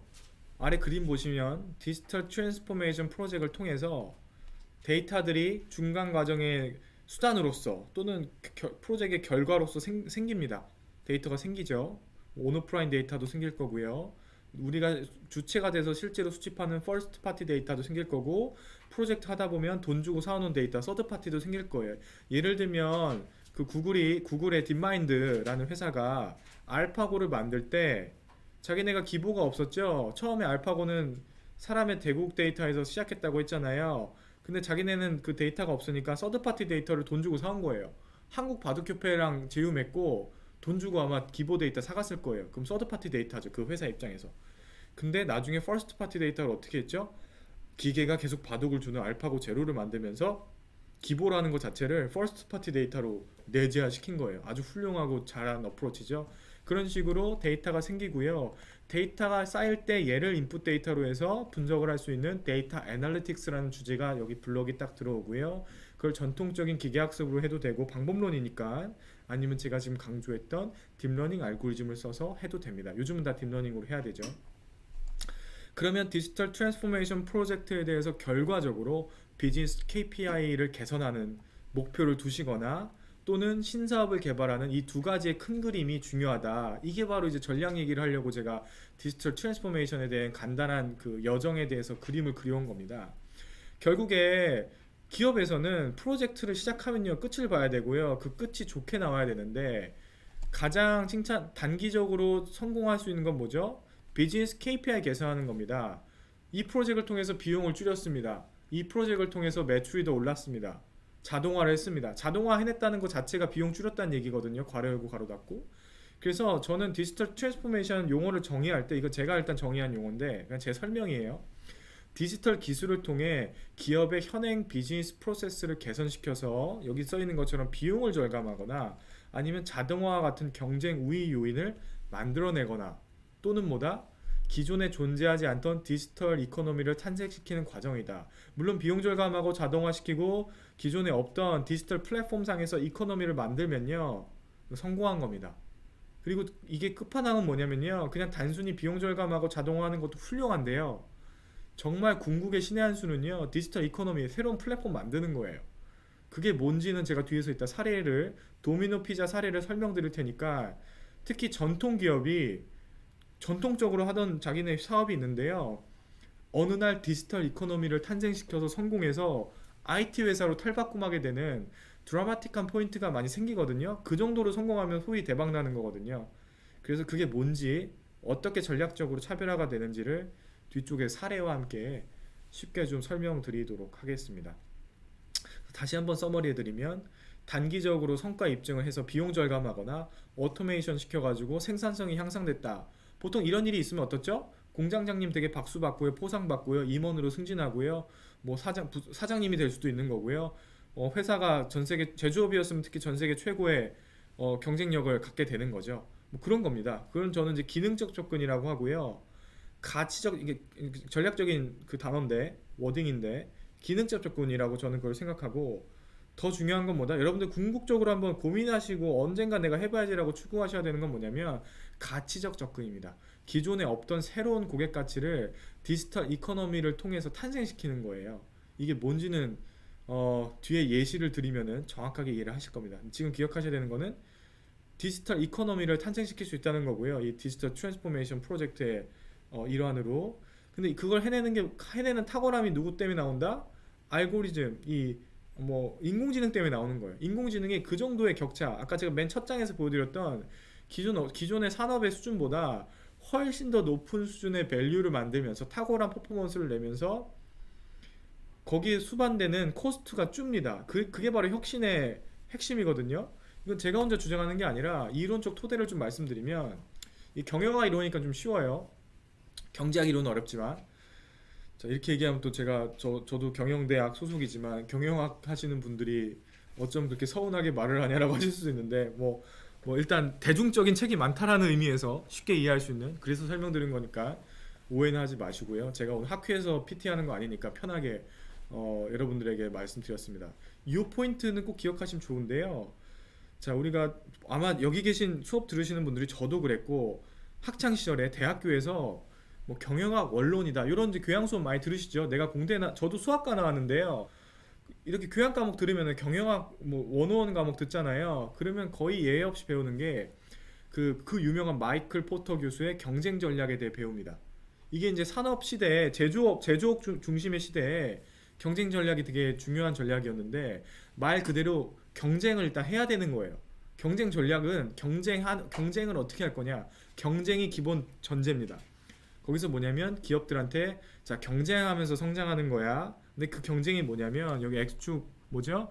X축은 투입되는 코스트, Y축은 바이어 밸류인데요. 코스트가 왼쪽이 높고 오른쪽이 낮은 게 좀 특이한 점입니다. 뭐냐면 이런 식으로 오른쪽 위로 볼록한 커브가 있습니다. 이게 뭐냐면요, 이쪽은 되게 비싼 원재료를 써가지고요, 굉장히 고급진 프로덕트를 만드는 겁니다. 예를 들면 청소기 다이슨 같은 거고요. 예를 들면 뭐 고급차인 거죠. 비싼 거. 그리고 음식으로 치면은 저녁에 뭐 한 3만원에서 5만원 하는 비싼 음식들, 고급진 재료를 써가지고서 비싸게 판매하는 거죠. 왜 비싸게 팔죠? 그 돈 받고 팔아도 그만한 밸류를 주니까. 근데 비용 우위 전략은 뭐죠? 아, 나는 비싼 재료는 안 쓰고 상대적으로 저렴하고 경쟁적인 가성비가 좋은 원재료를 써가지고서 적당한 상품의 가격으로 판매하는 겁니다. 뭐 샤오미가 약간 그런 브랜드라고 우리가 인지를 하고 있고요. 또 뭐 있죠? 아, 이거 되게 가성비 좋다, 뭐 고급진 건 아닌데 심플하고 좋다. 뭐 우리가 유니클로 같은 데 많이 가는 이유가 이런 거죠. 패스트 패션 하는 것들이 다 비용 우위 전략의 결과물들입니다. 그래서 이 동네는 약간 애매한 거 별로 좋아하지 않고요, 완전하게 비용 우위 전략을 쓰거나 완전하게 차별화 전략을 쓰면서 시장에서 자기 포지셔닝 하는 거예요. 그래서 나는 차별화 전략을 하는 이런 제품을 파는 회사고, 나는 이런 제품을 파는 회사야. 뭐 폭스바겐이 있고 포르쉐가 있는 것처럼 그런 식으로 가는 겁니다. 전통적으로 이런 전략하에서 우리가 비즈니스를 수행했는데요, 이 블루오션 시프트, 말 그대로 블루오션 전략 유명하죠. 이 김희창 교수님, 또 르네 마보안. 사실 블루오션, 요거 실수했네. 블루오션 스트레러지가 김희창 교수님이 먼저 세상을 놀래켰던 비경쟁 전략서를 쓰신 거고요. 그게 2004년이고, 그건 블루오션 스트레러지고요. 블루오션 시프트는 2017년도에 김희창 교수님이랑 르네 마보안이 새롭게 블루오션 전략을 기반으로 실용서를 만든 게 블루오션 시프트라는 책입니다. 두 책이 다 무슨 얘기를 똑같이 하냐면요. 경쟁하지 마. 경쟁하지 않으면서도 성장할 수 있도록하는 사상을 설파하는 거죠. 그럼 이 전통적인 경쟁 전략에서 그 의미랑 뭐가 다르냐면요. 자, 경쟁 전략 시대는 무조건 가격이 내려가면요. 바이어 밸류가 떨어집니다. 아니, 더 저렴한 그 원가를 투입했는데, 더 저렴한 식재료를 썼는데 더 맛있을 수가 없잖아요. 그죠? 그래서 무조건 원가를 절감하면은 밸류가 떨어지는 게 정설이었는데, 블루오션 시프트 책에서 설명하는 건 뭐냐면, 원가가 떨어졌는데 밸류가 올라갈 수 있다. 이거 약간 사기 같잖아요. 사기가 아니라 그 원가를 떨어뜨리는데 더 많은 밸류를 줄 수 있는 핵심 기술이 뭐냐? IT 기술입니다. IT 기술. 예. IT 기술 덕분에 원가가 떨어졌는데요. 가치가 올라갑니다. 여러분들 그 줌이라는 거 많이 쓰실 텐데요. 화상회의를 이렇게 저렴한 비용에 할 수가 없었거든요. 그게 바로 그 회사가 전 세계에 제공하고 있는 탁월함이에요. 넷플릭스도 마찬가지고요. 좀 더 쉬운 사례는 다큐사인이라고 미국에 상장된 전자서명 업체가 있습니다. 우리 지금 서명할 때 어떻게 되죠? 기업과 기업이 전자결제할 때 어떻게 하시죠? 전자결제가 아니고 계약하실 때 어떻게 하시죠? 종이 A4 이렇게 두껍게 인쇄해 가지고요. 두 회사에서 택배로 주고받으면서 중간에 간인 도장 다 찍고 이러고 있습니다. 2021년에도 우리가 이따만한 계약서에 간인을 사람이 다 찍으면서 살고 있습니다. 그러고 있는데요. 전자서명이 되면 어떻게 바뀌죠? 계약 한 건을 처리하는데 비용이요. 혁신적으로 줄어듭니다. 배송비도 없어지고요. 해외랑 거래할 때 DHL도 안 보내도 되고요. 사람이 그 도장 찍는 거, 그리고 도장 찍어서 금고에 넣었다가 나중에 꺼내보고, 이런 모든 비용이 다 혁신적으로 줄면서 밸류는 더 높아집니다. 예, 계약서 관리도 되고요. 트래킹도 되고요. 카톡으로 주고받으면서, 이메일로 주고받으면서 그냥 계약 프로세스가 법적 지위 똑같이 완결됩니다. 그래서 바이어 밸류가 더 올라갑니다. 이런 것들이 IT가 기존의 틀을 깨고 혁신적인 포인트를 줬기 때문에, 여기 뉴월드라고 돼 있죠. 저 세상으로 갈 수 있고, 그 경로를 쫓아가는 게 바로 블루오션 전략에서 말하는 그런 면모를 향해 가는 거고, 블루오션 시프트라고 표현하는 겁니다. 그래서 우리가 디지털 트랜스포메이션 얘기할 때 경쟁 전략에서 생각하자는 게 아니라 저 세상 가는 새로운 테크놀로지로 가자는 거고요. 기술 기반의 우위를 갖고서 비경쟁하자는 겁니다. 그래서 사상적으로 제가 하나 말씀드렸고요. 자, 대표적인 유통 사례 뭐냐? 아마존 고를 들 수 있겠습니다. 이 사례 뭐 너무 뻔한 거 아니냐? 근데 모르시는 분도 아직 계시고, 제가 해석하는 관점이 좀 특이하기 때문에 다시 한번 갖고 왔습니다. 자, 원래 시간이 많으면 아마존고 영상을 유튜브에서 보고 가는데요. 그건 스킵하고요. 두 개의 장면만 제가 이거를 이제 캡처를 해 왔습니다. 혹시 여러분들 뭐 출장 많이 가셨던 시절에 여기 뭐 시애틀에 아마존고 매장 가보셨던 분도 계실 수 있어요. 굉장히 부러운데 저는 못 가봐서. 가면요, 여기 왼쪽 사진 보시면은 지하철 개찰구 같은 게이트가 있죠. 여기 그냥 쓱 지나갑니다. 예, 쓱 지나가가지고요. 여기 뭐 샐러드도 있고 음료수도 있는데요. 샐러드 음료수 짚고 나오면은 끝납니다. 훔치는 게 아니에요. 거기서 아마존 어플리케이션을 통해 가지고 내가 이거 짚고 나왔는데 결제가 끝나 있습니다. 엄청난 혁신이죠. 물론 이거 개발하고 하는데 개발비 많이 썼지만 나중에 운영 비용으로 보면요, 코스트가 줄었습니까 늘었습니까? 코스트가 줄었습니다. 뭐 카메라 설치비 많이 들지 않냐? 맞는 얘긴데요. IT 디바이스는 가격이 매년 내려가고요. 운영 비용, 인건비랑 비교했을 때 당연히 비용 위에 있을 수밖에 없기 때문에 비용적으로도 커스트 리덕션 해낸 게 맞다. 천장에 설치된 수백 개 카메라랑 무게 센서를 통해 가지고요, 고객이 어떤 매대 앞에서 무슨 물건을 집든지 간에 그걸 정확하게 인지해서 트래킹하는 거죠. 이건 어떤 혁신이냐면, 여러분들 온라인에서 쇼핑하실 때는 내가 장바구니 넣어놓은 거, 내가 클릭해본 거, 검색해본 이력들이 다 수집되거든요. 데이터가 발생하고요. 근데 내가 동네 뭐 편의점에 갔다, 이런 편의점에서 몇 개 짚고 나오는데 결제 이력은 수집이 됩니다. 오프라인도 결제할 때 이렇게 바코드 찍으니까 뭘 샀는지 알죠. 근데 여러분들이 뭐 편의점 가서 내가 빼빼로를 3초간 쳐다봤다 살지 말지 그거 수집됩니까? 또는 빼빼로를 내가 한번 들었다 놨다 이런 게 수집이 됩니까 안 됩니까? 수집 안 되죠. 근데 아마존고 플랫폼에서는 수집이 됩니다. 예. 원래 구매가 있고요. 구매 전 단계가 뭐 장바구니, 그 전 단계가 클릭해 본 거 뭐 이렇게 가잖아요. 퍼널이. 근데 그 전 단계까지 이제 오프라인도 수집이 되는 날이 온 거예요. 그 데이터 관점에서 여러분들 생각하셔야 돼요. 그래서 내가 어디서 뭘 보고 다니는지, 뭘 관심을 가졌는지에 대해서 소위 오프라인 클릭 이력이 수집이 되는 날이 온 겁니다. 예. 그리고 체크아웃 프로세스 없앤 거는 기술적으로 그런 이력들을 기반으로 한 거죠. 그래서 이런 기술을 토대로 최근에 되게 재밌는 비즈니스 모델 많이 나오는데요. 사람들이 어떤 시간대에 뭐 어떤 날씨에 어떻게 생긴 고객들이 예를 들면 20대 여성, 40대 남성이 주로 구매하는 게 다르겠죠. 그런 것들도 이제 카메라 기술을 통해 가지고 수집이 돼서 누가 주로 무슨 시간대에 뭘 사는지 마케팅이나 제품 개발할 때 필요한 완벽한 정보가 이제 오프라인에서도 온라인에처럼 수집이 되는 날이 와서 이걸 하나의 데이터 플랫폼으로 보시면은 이거의 밸류를 더 크게 느끼실 수가 있습니다. 단순히 무인 결제만 했다 보지 마시고요. 그 전 단계에 데이터를 수집하는 플랫폼이 됐구나. 특히 온라인 그 인터넷 비즈니스 시대가 열리면서 2000년도 초반부터 그 당시에 온라인에서 고객들의 일거수일투족 데이터를 수집하는 회사들 그걸 가공해서 활용하는 디지털 마케팅 회사들은요 굉장히 큰 성공을 했고요. 인수도 많이 되고 상장도 많이 했습니다. 데이터가 풍부했기 때문인데요. 그럼 데이터가 왜 중요한다고 제가 강조하냐? 아까 맨 첫 장 기억나세요? X축이 데이터였죠. 어마운트 오브 데이터가 많은 게 좋습니까? 아닌 게 좋습니까? 이쪽으로 많은 게 좋고요. 많아야 탁월한 퍼포먼스도 인공지능이 낼 수가 있습니다. 그럼 그 많은 데이터를 어디서 수집하냐? 이제 오프라인의 공간에서도 온라인 못지않게 구매 이력뿐만 아니라 전 단계 이력도 수집하는 날이 왔다. 그 포인트를 반드시 기억해 주시길 바라고요. 아마존고는 이거 자기네만 쓸 거냐? 뭐 이거 제 의견 아닌데 2019년도에 컬럼 나온 걸 읽어보시면 여기 보시면 아마존은 고 이퀴프트 스토어라 그래서 자기네가 아마존고 만들었는데 자기네만 쓰는 게 아니라 동네 약국도 쓰게 해주는 거고요. 동네 편의점도 쓰게 해주는 거고요. 이미 오프라인 스토어가 이걸 쓸 수 있게끔 하나의 플랫폼 비즈니스를 할 수 있습니다. 오프라인 상에서 온라인처럼 만들어주는 플랫폼을 누구나 쓸 수 있게 할 수 있겠죠. 이거는 거대한 흐름이고요. 거대한 플랫폼 비즈니스입니다.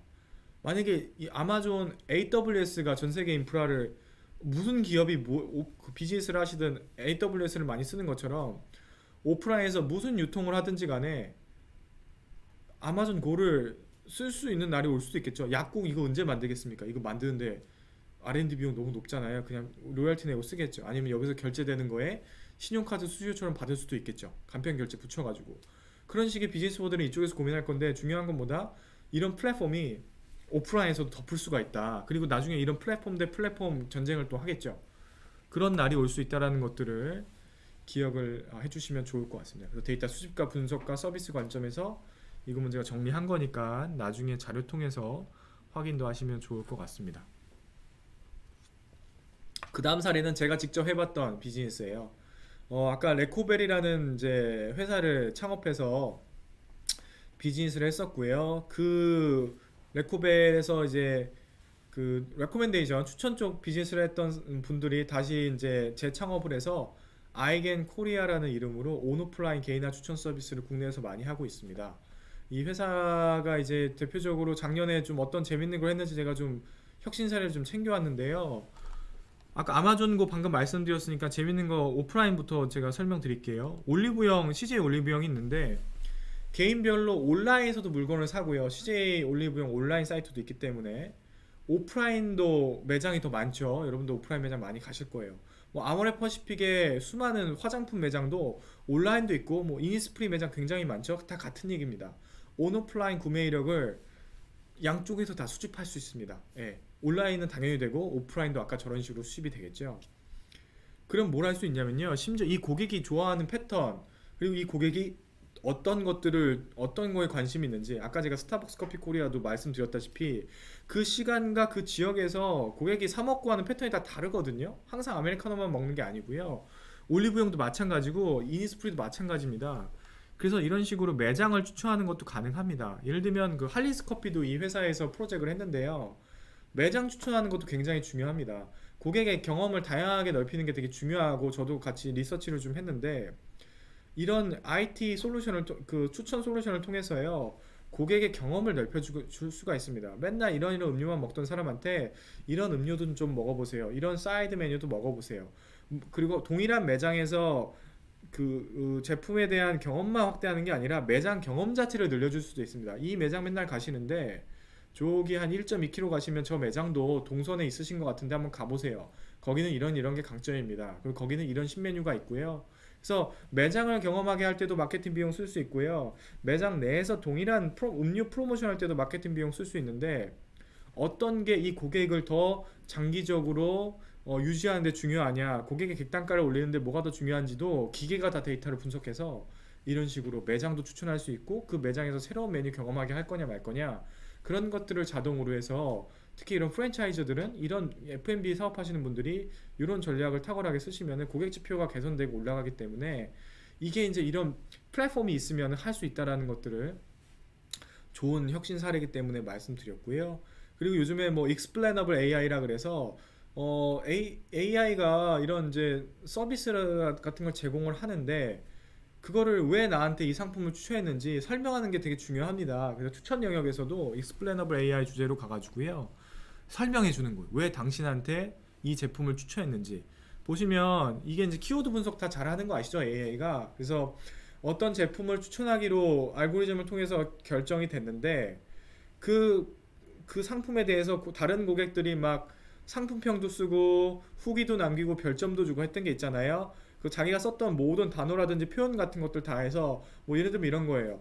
홍삼정 이 마일드를 추천했다고 나왔는데 그냥 이거 추천해드립니다. 비싼데 건강하니까 뭐 드세요. 뭐 이렇게 알아들을 텐데 아주 디테일하게 이 제품은 오늘 뭐 미세먼지가 좀 심하고 코로나 분위기도 안 좋은데 이거 고객들이 이런 몸에 좋은 걸 먹어서 안심이고 목도 덜 아픈 것 같고 어떨 때 되게 탁월했다 이런 것들을 이제 컨텐츠를 남겼는데 그 키워드 다 분석해서 핵심 키워드도 이렇게 따가지고요. 뭐 103명의 고객들이 이런 의미로 이거를 선택했기 때문에 또 당신이 마침 좋아하는 거니까 내가 이걸 추천해준 배경이 이렇다. 또는 당신과 비슷한 구매 패턴을 갖고 있는 사람들이 요 정도 시즌에 이걸 사니까 추천을 해준 거니까 참고해라. 이런 식으로 사유까지도 디테일하게 줬을 때 고객이 이 상품을 받아들일 확률이 올라가더라고요. 그런 것들을 이제 AI랑 설명력까지 붙여가지고 서비스를 하는 사례들이 GS 홈쇼핑에서 있었다. 뭐 거의 뭐 가장 잘하는 커머스 회사 중에 하나죠. 그 다음에 오프라인에 좀 더 특화된 기능들도 있는데요. 이 리얼타임 스트리머라 그래서 주로 그 실시간으로 지금 판매하고 있는 거 있죠. 그러니까 내가 지금 매장에 방문했는데 지금 나랑 같이 쇼핑하던 사람들이, 그러니까 내가 오기 전에 1시간 전에 쇼핑했던 사람들은 이거 많이 사갔다. 이게 바로 그 오프라인 공간에 부여할 수 있는 독특한 테마고 재미거든요. 그런 재미있는 요소죠. 그러니까 지금 나랑 같이 오프라인 쇼핑하고 있는 사람들이 마치 밥집에 갔을 때 저기 옆에 있던 사람이 먹는 거 맛있어 보니까 그거 주세요. 그런 것들을 이제 기술적으로 구현한 거거든요. 그래서 그런 뭐 실시간 랭킹이라든지 또는 뭐 실시간 검색어, 상품 통계 정보들을 이렇게 디스플레이 해주는 겁니다.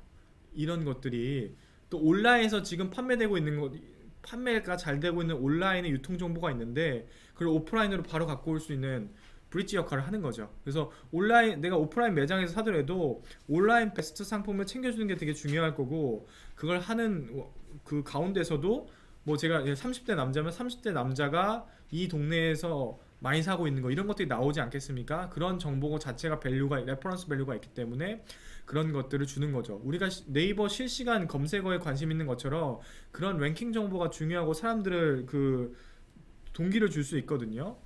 그래서 급상승 검색어 같은 것들을 이렇게 서비스 해줌으로써 오프라인 유통 현장에서 활력을 불어넣는 그런 기술도 이거 사실 뭐 인공지능을 하기도 좀 민망한데요. 기계학습으로도 충분히 할 수 있는 정도의 이런 그러니까 딥러닝이 아니란 얘기죠. 그런 그 솔루션들이 이미 오프라인에서 온오프라인을 그 예전에 옴니채널 전략 쪽 말고 정말 정보 중심에 필요한 서비스를 주는 것들을 이렇게 하는 사례들이 있다라고 제가 좀 설명을 해드리고 싶어서 강조하고 싶어서 갖고 왔습니다. 그다음 이제 시간이 많이 안 남았기 때문에 제가 마지막 사례로 가도록 하겠습니다. 제가 준비한 유통 마지막 사례인데요. 특히 전통 기업, 우리는 AI 잘 모르겠고 어디서부터 시작할지도 모르고 그냥 우리가 AI 할 수 있을까? 뭐 이런 이제 고민 많이 하실 텐데요.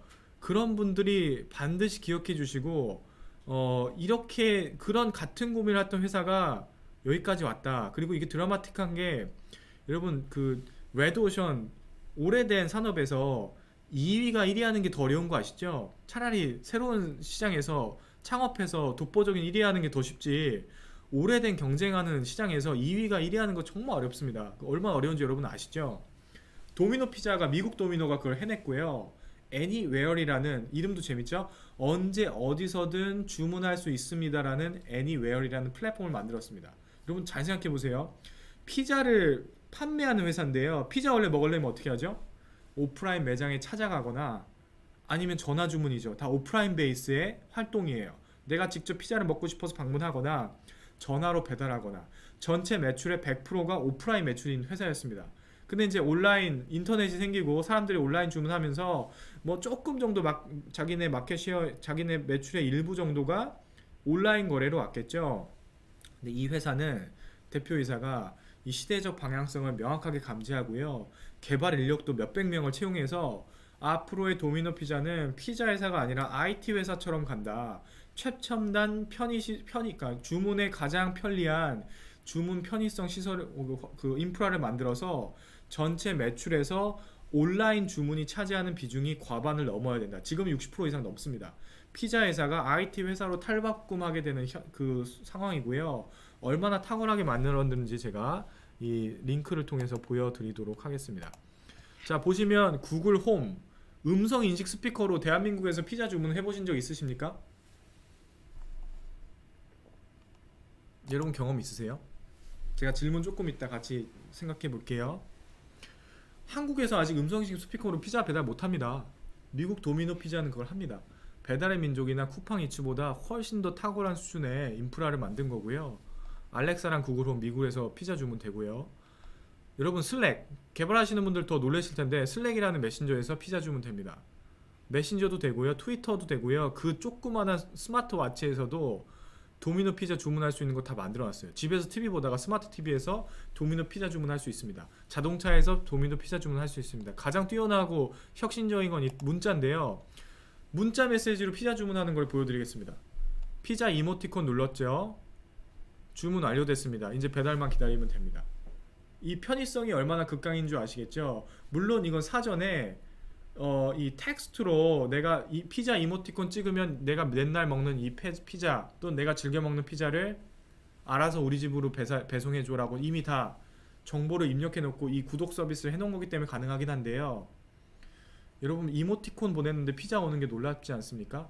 한국에서는 피자가 좀 특식인데 뭐 김밥이나 김치찌개 시켜 먹는다고 생각하시면 돼요. 우리 맨날 먹는 거를 김밥 이모티콘 보내면 우리 집에 20분 있다 김밥이 와 있네라고 생각하시면 됩니다.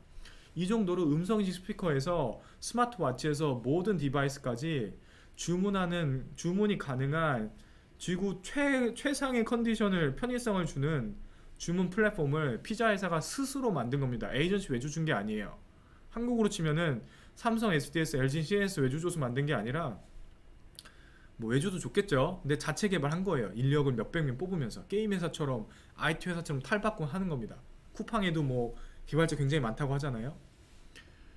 그래서 이 회사는요, 전체 매출 중에 디지털 이코노미를 창출한 현장, 제가 아까 설명드렸죠. 커스트 리덕션과 오토메이션도 중요한데 디지털 이코노미를 구축한 사례가 바로 이 디지털 주문 플랫폼의 핵심입니다. 주문이 이루어지는 플랫폼까지 가야지 이게 되는 거고요. 자, 아마존 고처럼 도미노 피자가 이 정도의 어마무시한 걸 만들었는데 자기만 써야 될까요? 아니죠. 이게 마치 배민 같은 거잖아요. 자기만 이걸 쓸 필요가 없고요. 모든 배송 가능한 음식이나 F&B 서비스한테 너네 이거 만들려면 1,000억 투자해야 되는데 그냥 내 거 월 구독으로 쓰고 비용도 안 내도 돼. 결제 금액이 2.5%만 내. 이런 거 할 수 있지 않겠습니까? 이게 바로 플랫폼 비즈니스의 확장성과 무서운 걸 보여주는 거고요. 아까 아마존고가 오프라인에서 플랫폼 확장하듯이 도미노 피자는 이 정도 만들었으면은 저는 이것도 확장할 거라고 생각을 합니다. 스마트워치에서도 기가 막히게 예, 주문이 되거든요. 이게 바로 도미노가 썼던 전술과 전략이고 이 위대함 때문에 미국의 피자 1위였던 피자헛이 1위고 도미노가 2위였다고 제가 알고 있는데 그 순위가 뒤집어졌습니다. 피자헛이 이제 더 이상 1위가 아니고요. 도미노 피자가 1위가 됐고요. 또 비대면 코로나 시대에 발맞춰서 도미노 피자는 완벽하게 준비된 딜리버리 가능한 피자 회사로서 미국 내 1위 지위를 공고히 하고 영업이익도 엄청 올라갔습니다. 이 수많은 주문 건은 오프라인 매장과 전화 받아서 처리하는 그런 코스트도 다 줄어든 거고요. 굉장히 효율적으로 가는 거죠. 그래서 앞으로 어떤 분야든 간에 전체 매출 구성비에서 디지털 플랫폼이 차지하는 비중, 그러니까 온라인 주문 비중이 절반을 넘지 않는 회사들은 절대로 그 마켓에서 1위가 될 수 없다라는 게 제가 강력하게 시사하는 바입니다. 예. 그래서 야, 피자도 이런 걸 했어, 우리도 할 수 있겠네라는 용기도 좀 가지시고요. 그거의 핵심 중에 하나는 특히 유통회사는 디지털 플랫폼 만드셔야 되고 저런 뭐 챗봇이라든지 뭐 이런 그 편리한 UI UX 다 포함해서 주문만 편리하게 되는 디지털 플랫폼만 만드셔도 이게 이 정도의 성과 만들 수 있다. 그 결과지표 이런 거 다 따라온다. 예. 영업이익도 향상되고요. 이런 이제 혁신적인 유통회사로 바뀌는 거죠. IT 회사로 평가합니다. 시장에서요 더 이상 도미노 피자를 피자 회사로 안 보고요, 전통 제조로 안 보고요, F&B로 안 보고요, 이 줌이나 페이스북 같은 IT 회사로 좀 더 바라보기 시작하기 때문에 영업이익도 많이 나지만 거기에 대한 퍼가 올라가서 시총도 엄청나게 올라가게 됩니다. 이해가 되셨죠? 그래서 마지막으로 이제 시장 전망과 주요 시사점하고 질문 답변 하나 드리고 끝내도록 하겠습니다. 자, 블룸버그가 추정한 디지털 트랜스포메이션 마켓은요 2020년도에 한 500조, 이게 500조 맞나? 500조에서 시작해서 연평균 16.5% 정도 K거를 갖고서 성장해서 2025년도에는 이게 한 뭐 이게 1000조겠죠? 1000조. 예. 예, 맞는 것 같아요. 엄청난 규모로 도달할 건데, 그러니까 여러분들 안 하셔도 기본은 갈 건데요. 기본 성장률은 우리 회사에서 이걸 도입하고 확장되는 수준이 매년 16% 정도 안 올라가면은 시장 대비 도태된다고 생각하시면 되는 거라서 긴장하시면 좋을 것 같아서 가지고 왔고요. 주요 시사점이 있는데요. 여기 여러 개가 있지만 하나만 좀 강조드릴게요. IT 인프라 측면에서 수많은 회사들이 클라우드 기반으로 전환되고 있습니다. 디지털 트랜스포메이션을 하는데 클라우드 기반 인프라 많이 가시죠? 그럼 여러분 클라우드로 이 서비스를 인프라 이전해서 가시면요. 어떤 전략적 이점이 있냐면 이미 그 AWS든 마이크로소프트 애저든 구글 클라우드든 간에 한국 네이버랑 뭐 KT도 마찬가지고 이미 자체적으로 클라우드 안에 뭐 AI 서비스 이런 것들을 쉽게 쓸 수 있는 고도화된 상용화 가능한 수준의 AI 서비스들을 다 이미 제공하고 있습니다. 모듈로. 그래서 클라우드로 이전만 하시면요. 그런 회사들에서 영업도 들어오고요. 여러분들 의사결정만 하시면은 클릭 몇 번에 어플리케이션 그 파일럿 테스트 다 할 수 있거든요. 돈이 많이 드는 것도 아니고요. 거기서 쇼핑해서 고르시면 돼요. 물론 그걸 할 때 인력이 좀 필요한데 의사결정만 하면은 아마존이 제공하는 AWS상에 제공하는 거, 마이크로소프트가 제공하는 것들을 바로 테스트할 수 있으시다고요. 그래서 이 느낌을 보고 한번 테스트하는 것들을 그렇게 할 수 있는 이제 날이 왔고요. 클라우드에 이전함으로써 이런 부수적인 효과가 다 따라옵니다.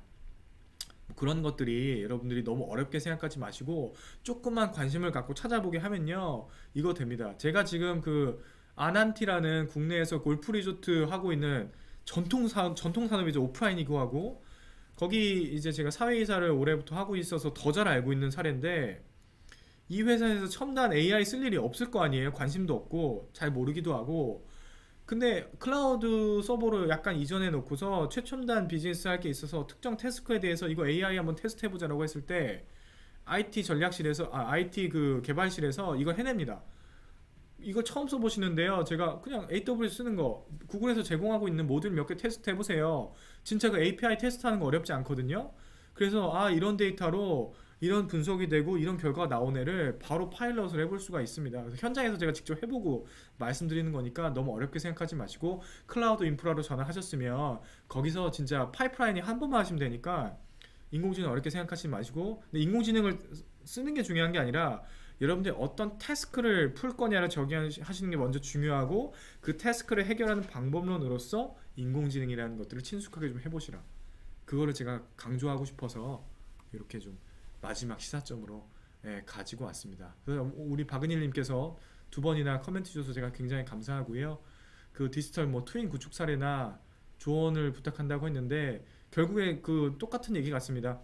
이걸 다 구축하는 것도 되게 힘들고요. 심지어 주의사가 돈도 많고 그렇게 큰 회사인데 디지털 트윈 용어도 만든 회사인데 그걸 성공적으로 잘 못하고 돈도 많이 써서 힘들었다고 우리가 알려져 있죠. 그래서 어, 디지털 트윈도 결국에 방법론이고요. 어떤 태스크를 먼저 풀 수 있냐, 그 태스크를 푸는 게 왜 중요하냐를 먼저 문제 정의하시고요. 아마 현업 전문가시기 때문에 도메인 날리지가 저보다 훨씬 좋으셔서 우리 분야에서 또는 내가 담당하는 업무에서 이 태스크를 푸는 게 중요하다에 대해서 잘 알고 계실 거예요. 태스크 정의하시고요. 그거를 이런 디지털 기술을 풀 수 있나, 그게 머신러닝으로 충분한가, 아니면 딥러닝까지 필요한가를 보시고 그렇게 탑다운으로 가시는 것들이 제가 드릴 수 있는 유일하고 강력한 조언이라고 생각합니다. 그래서 디지털 트윈을 클라우드로 제공할 수 있는 게 아니라 그 트윈도 트윈 나름인데 내가 어디까지 트윈을 만들 거냐. 진짜 뭐 예를 들면 뭐 엘리베이터 구동되는 실물을 다 IoT 센서 정보 따라서 할 거냐. 결국에 IoT 센서에서 어떤 정보까지 수집이 되냐가 중요한데 우리 IoT 센서 없는데 그런 데는 IoT 센서 만드시면 돼요. 아까 그 뭐 건물의 전력 관리하는 것도 다 센서가 해내는 거고요. 아까 인포마이닝 회사 같이 생체 정보가 가는 것도 그 센서가 수집되는 거에 따라서 차트 그려지고 신체도 디지털 트윈 나오는 거잖아요. 그래서 IoT 센서 서비스하는 정보 하드웨어죠. 하드웨어랑 클라우드 기반의 이런 서비스하는 종합 패키지 회사가 아마 제가 생각할 때 있을 것 같은데 그게 뭐 전력 컨트롤이 됐든 뭐 기후가 됐든 아니면 오프라인 현장에서 헤드 카운트 하는 거 있죠. 이 매장에 지금 몇 명이나 들어왔다 나왔냐. 이런 솔루션들 뭐 한 달에 기계 하나에 5만 원밖에 안 하거든요. 클라우드로 일체형 다 있어서 와가지고 그 센서 다 설치해 주고요. 월 5만 원이면은 이 현장에 매장에 지금 몇 명 들어오는지 나가는지 이런 거 다 카운트 할 수 있습니다. 그래서 그건 이제 헤드 카운트하는 태스크가 정의됐기 때문에 가능한 것처럼 태스크 정의해 주시고 거기에 필요한 디지털 트윈이라든지 디지털 환경 구축하는 걸 찾으시면은 분명히 있을 거라고 생각합니다. 뭐 제가 사실 더 디테일하게는 조언 못 드렸는데요. 이렇게 여러분들 충분히 하실 수 있고 기회가 많이 있다. 서치 잘 해보시면 좋겠다. 라고 해서 제가 오늘 준비한 디지털 트랜스포메이션 전략의 인공지능 활용에 대한 걸 중심으로 6가지 사례 꼭 기억해 주시고요. 특히 아까 축산 이런 것들은 여러분들이 용기를 내고 피자 회사도 있는데 우리는 못하냐?